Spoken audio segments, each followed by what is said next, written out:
Hello, welcome to national rankers. मैं हूं आभा गुप्ता सेरीवाल और हम पढ़ रहे हैं क्लास 12th का अकाउंट, जिसमें चैप्टर 14 रोकड़ प्रवाह विवरण कैश फ्लो स्टेटमेंट से संबंधित थ्योरी पढ़ रहे हैं।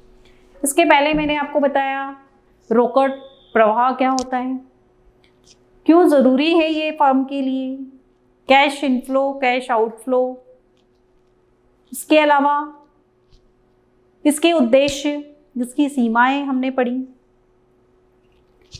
फिर हमने इसका वर्गीकरण किया। इसको 3 भागों में बांटा गया है।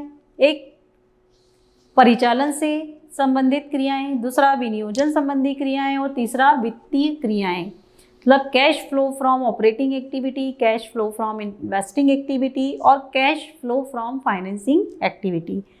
इन सभी एक्टिविटीज़ में अलग अलग कैटेगरी में अलग अलग चीज़ों को डिवाइड किया गया है। तो जो पहली एक्टिविटी है हमारी cash flow from operating activity, परिचालन क्रियाओं से संबंधित क्रियाएं, वो इसमें वो क्रियाएं आती हैं जो व्यवसाय को आगम उत्पन्न कराती, आगम उपलब्ध कराती हैं। आगम मतलब रेवेन्यू, रेवेन्यू मतलब व्यापार को इनकम कराती हैं, जो व्यापार के संचालन से संबंधित होती हैं और व्यवसाय को आय उपलब्ध कराती हैं, व्यवसाय में आय का कारण बनती हैं, वो संचालन से संबंधित क्रियाएं कहलाती हैं। जैसे नगद प्राप्त राशि, देनदारों से प्राप्त राशि, प्राप्त विपत्रों से प्राप्त राशि, प्राप्त कमीशन, इसके अलावा लेनदारों को भुगतान, नगद खरीदा गया माल या किसी तरह का कोई कर्मचारियों को किया गया भुगतान इसके अंतर्गत आता है। तो अब हम इसमें ये देखेंगे कि कैश इनफ्लो में क्या लिखना है हमें और कैश आउटफ्लो में क्या लिखना है। कैश इनफ्लो मतलब कैश किन किन साधनों से कैश आता है और किन किन चीज़ों में कैश जाता है। तो cash flow from operating activity में सबसे पहले हम देखेंगे कैश इनफ्लो। कैश इनफ्लो नगद बिक्री, जब भी कोई माल नगद बेचा जाता है तो नगद बिक्री से जो कैश आता है वो इनफ्लो में आएगा। देनदारों से प्राप्त राशि, जब किसी को उधार माल बेचा जाता है तो उधार माल बेचने से देनदार होते हैं और देनदारों से जो राशि प्राप्त होती है वो भी इनफ्लो में आएगी। कमीशन एवं फीस, किसी तरह का कोई कमीशन मिला है या कोई सर्विस चार्ज मिला है, कोई फीस मिली है तो वो भी हमको इसमें इनफ्लो में लेना है। इसके अलावा रॉयल्टी, रॉयल्टी भी इनफ्लो में आएगी। तो ये हैं रोकड़ अंतर्वाह मतलब कैश इनफ्लो। थोड़ा सा हिंदी का नाम टिपिकल है, लेकिन आप उसको इनफ्लो और आउटफ्लो के नाम से अगर आप उसको पढ़ेंगे, उसको याद रखेंगे तो आपके लिए बहुत ज़्यादा आसानी होगी। अब आउटफ्लो में देखिए आप नगद क्रय मतलब नगद खरीदा गया माल, जब भी नगद माल खरीदा जाता है तो उसमें पेमेंट किया जाता है और पेमेंट किया मतलब कैश गया, गया मतलब outflow. Payment to creditors, creditors को किया गया पेमेंट। इसके अलावा cash operating expenses, cash operating expenses जो बिजनेस को चलाने से संबंधित खर्चे होते हैं, जैसे कि कोई कमीशन का पे करना या और भी कोई इससे related operating selling and distribution expenses हैं, एडमिनिस्ट्रेटिव एक्सपेंसेस हैं, उनका भुगतान करना, वो सब इसमें आता है। इसके बाद पेमेंट ऑफ वेजेस, वेजेस का पेमेंट करना, इनकम टैक्स पे करना, ये आउटफ्लो में आएगा। तो ये था हमारा cash inflow and outflow from operating activities. अब हम बढ़ेंगे विनियोग संबंधी क्रियाओं से रोकड़ प्रवाह। विनियोग संबंधी मतलब cash flow from investing activities. तो cash flow from investing activities का आशय उन क्रियाओं से है जो उपक्रम की भावी आय और रोकड़ प्रवाहों को उत्पन्न करने के लिए साधन अर्थात स्थायी संपत्ति से संबंधित होते हैं, जो व्यवसाय में लाभ अर्जन का मतलब लाभ कमाने का कारण बनते हैं। जब भी व्यवसाय में लाभ कमाने के उद्देश्य से पैसा लगाया जाता है तो उसके लिए कुछ स्थायी संपत्तियों की आवश्यकता होती है, जिसमें फर्म का पैसा लगा होता है। ये दीर्घकाल के लिए होता है, लंबी अवधि के लिए होता है। तो विनियोजन संबंधी क्रियाओं से में दीर्घकालीन संपत्ति और विनियोग जिन्हें रोकड़ तुल्य में शामिल नहीं किया जाता है, मतलब कैश इक्विवेलेंट नहीं होते हैं। कल इसके पहले मैंने आपको बताया था रोकड़ और रोकड़ तुल्य के बारे में।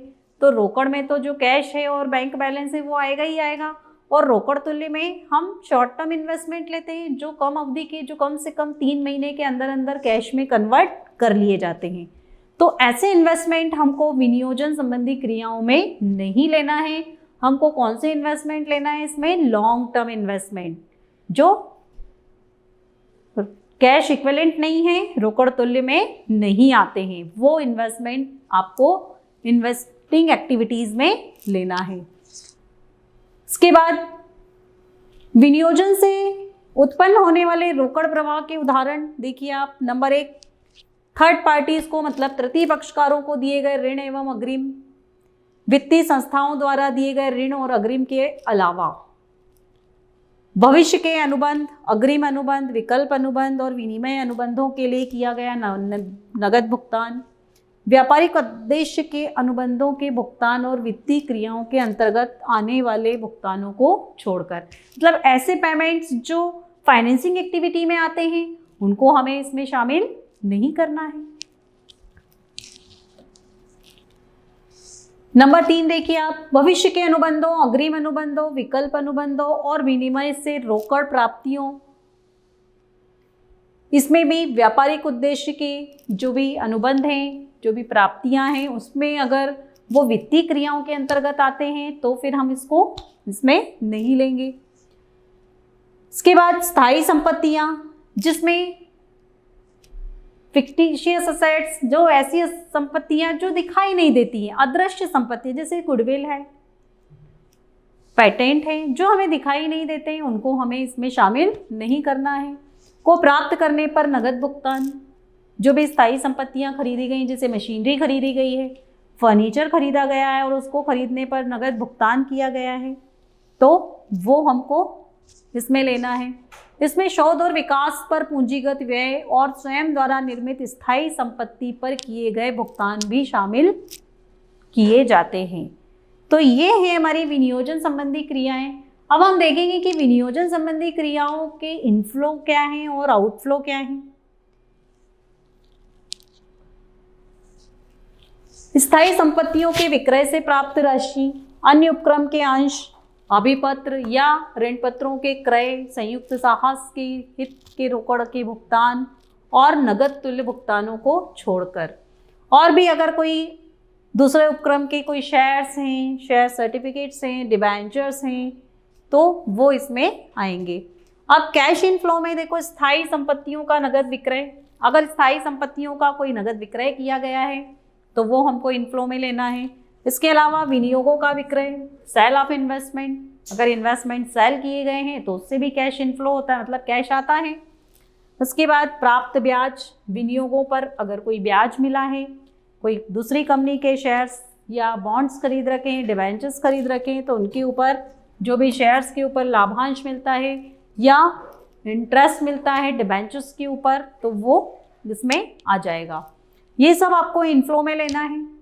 उसी तरह से आप देखिए, हम कैश आउटफ्लो में क्या लेंगे।